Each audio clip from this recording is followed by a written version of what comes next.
ये जो financial charts होते हैं पहली नज़र में काफ़ी उलझे हुए मतलब एकदम कंफ्यूजिंग लगते हैं, है ना? ऊपर नीचे जाती लाइनें, कभी हरी तो कभी लाल बार्स, ऐसा लगता है जैसे बस शोर हो। लेकिन क्या हो अगर इसी शोर के बीच एक विजुअल भाषा छिपी हो जो हमें बाजार के मूड का इशारा दे सकती है? और यही सवाल हमें आज के इस विश्लेषण की तरफ ले आता है। क्या हम वाकई इस शोर में से कुछ पैटर्न्स, कुछ संदेश निकाल सकते हैं? क्या ये कैंडल्स हमें बाजार के अगले कदम के बारे में पहले से कुछ बता सकती हैं? चलिए इसी का पता लगाते हैं। तो यहीं पर एंट्री होती है कैंडलस्टिक पैटर्न्स की। ये एक बहुत ही पावरफुल टूल है जो बाजार के उलझे हुए डेटा को बुलिश सेंटिमेंट यानी कि तेजी की भावना से जुड़ी काम की जानकारी में बदल सकते हैं। ये असल में हमें बाजार की कहानी सुनाते हैं, एक बार में एक कैंडल। ठीक है, तो चलिए अब इसमें और गहराई से उतरते हैं। इससे पहले कि हम अलग अलग पैटर्न्स को समझें, सबसे पहले ये जानना जरूरी है कि एक अकेली कैंडलस्टिक आखिर हमें बताती क्या है। तो हर कैंडल की अपनी एक कहानी है। अगर कैंडल हरी है तो इसका मतलब है कि क्लोजिंग प्राइस ओपनिंग प्राइस से ज्यादा थी, मतलब खरीदारों की जीत हुई। और अगर कैंडल लाल है तो इसका मतलब है कि क्लोजिंग प्राइस ओपनिंग से कम थी, यानी विक्रेताओं का पलड़ा भारी रहा। और ये जो पतली पतली लाइनें दिख रही है ना, जिन्हें हम विक्स कहते हैं, वो उस दिन के सबसे ऊंचे और सबसे निचले प्राइस लेवल को दिखाती हैं। चलिए शुरुआत करते हैं सबसे सिंपल कैटेगरी के पैटर्न से। ये वो संकेत हैं जिन्हें सिर्फ एक कैंडल को देखकर पहचाना जा सकता है, और ये अक्सर हमें बताते हैं कि ट्रेंड अब बदलने वाला है। अब यहाँ पर दो बहुत ही दिलचस्प पैटर्न है, हैमर और इन्वर्टेड हैमर। दोनों ही एक डाउन ट्रेंड के बाद, यानी जब कीमतें गिर रही हों तब दिखाई देते हैं।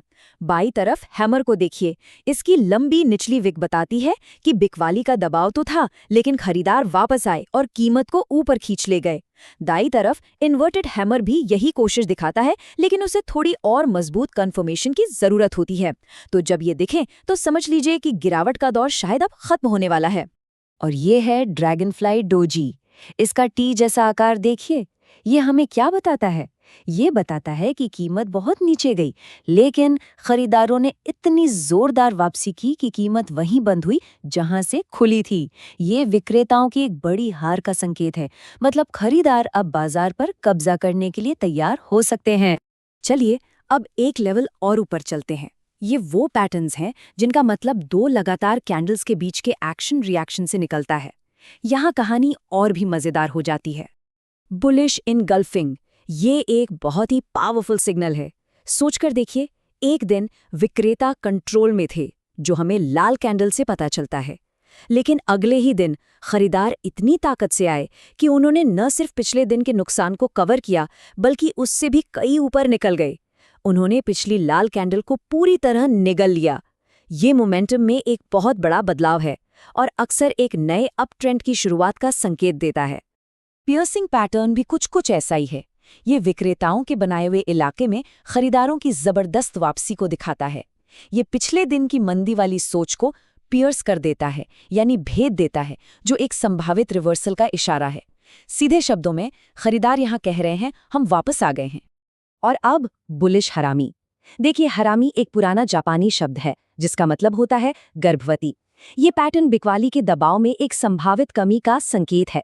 एक बड़ी लाल कैंडल के बाद एक छोटी सी हरी कैंडल, ये बाजार में एक ठहराव या अनिर्णय को दिखाती है, जो अक्सर एक रिवर्सल से ठीक पहले आता है।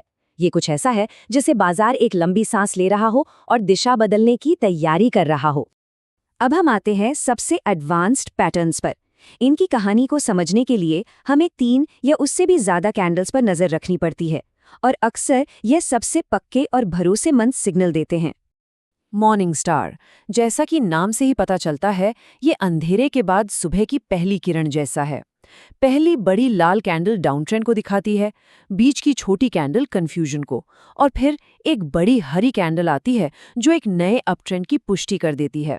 ये बहुत ही खूबसूरती से एक रिवर्सल की पूरी कहानी बयान करता है। 3 व्हाइट सोल्जर्स को देखिए। ये खरीदारों की एक स्थिर और मजबूत बढ़त को दिखाता है, जैसे कोई फौज आगे बढ़ रही हो। स्टेप 1 में गिरावट के बाद पहली हरी कैंडल बनती है। स्टेप 2 में दूसरी हरी कैंडल और ऊपर जाकर बंद होती है, और स्टेप 3 में तीसरी हरी कैंडल इस मजबूत रिवर्सल को कंफर्म कर देती है। ये दिखाता है कि तेजी का मोमेंटम अब पूरी तरह से कंट्रोल में है। और आखिर में है राइजिंग 3 मेथड।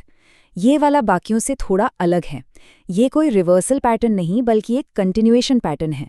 मतलब ये एक मौजूदा अपट्रेंड के दौरान ही दिखाई देता है और ये बताता है कि एक छोटे से ब्रेक या मामूली बिकवाली के बाद खरीदार फिर से कंट्रोल में है और ट्रेंड के जारी रहने की पूरी संभावना है। ये हमें बताता है कि तेजी का दौर अभी खत्म नहीं हुआ है। वाह, काफी कुछ कवर कर लिया हमने। तो चलिए इन सभी पैटर्न्स को एक साथ एक नज़र में देख लेते हैं ताकि ये एक यूजफुल रेफरेंस की तरह काम आ सके। तो ये टेबल हर पैटर्न के मूल आइडिया को पक्का करती है। क्या ये एक संभावित रिवर्सल का संकेत है या फिर मौजूदा ट्रेंड के जारी रहने का? ये चार्ट हमें संक्षेप में यही बताता है। ये समझना जरूरी है कि हर पैटर्न बाजार में खरीदारों और विक्रेताओं के बीच की एक अलग और अनोखी कहानी सुनाता है। तो सबसे जरूरी बात यह है कि ये पैटर्न विश्लेषण के लिए सिर्फ टूल्स हैं, कोई अचूक भविष्यवाणी नहीं। यह हमें बताते हैं कि क्या हो सकता है, ये नहीं कि क्या होगा ही। तो असली सवाल ये उठता है कि इन संकेतों को देखने के बाद एक ट्रेडर को ट्रेंड की पुष्टि के लिए आगे और क्या देखना चाहिए। इस पर विचार जरूर कीजिएगा।